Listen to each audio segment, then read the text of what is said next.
אנחנו יודעים שהרב נולד במרוקו. באיזה גיל הרב הגיע בארץ ישראל? למה פתאום ההורים שלכם החליטו להגיע לארץ ישראל? אבל הרב שלום היה יהודי תמיד, כל כך רצה לעבור לארץ ישראל, ממש. אני הייתי בגיל 12, לא אחד את הכל. הייתי קומות בחנות של אבא. לא הכל. אז לא היה בעיות. המלך במרוקו חיבט את היהודים. כן. הכל טוב. אבל אבא שלו אמר לי,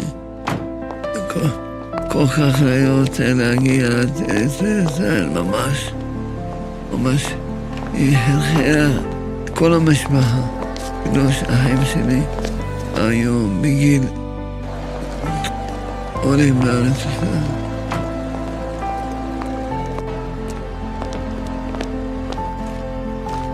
לקחנו אונייה עד מרסיי.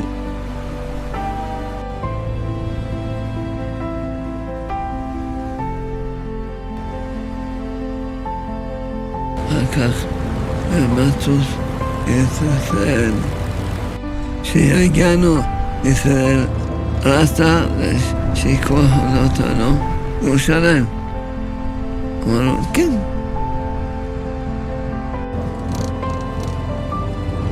לקחו אותנו פתח התקווה.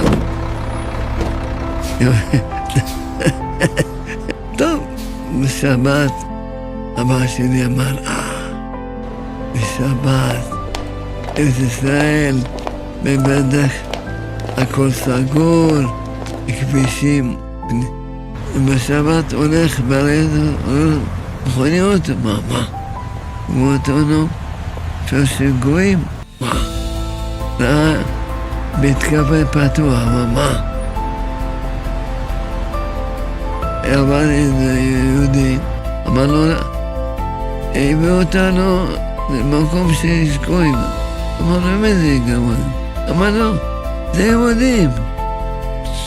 אז בראש הזה אי אפשר שיהודי לא עושה שבת. במרוקו היה ככה? כל הימים היו שומרי שבת? אין.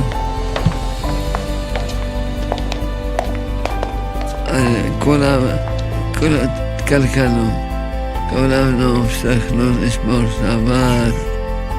היה בוכה כל שבת. אמא שלי הייתה אומרת, עזוב זאת, פנה לחזור בתשובה. כשחזרתי בתשובה, באתי לבקש תפילין מאבא, אמר לי, תדע לך, אני כל הזמן חייתי בדמעות שלי בן תלמיד חכם.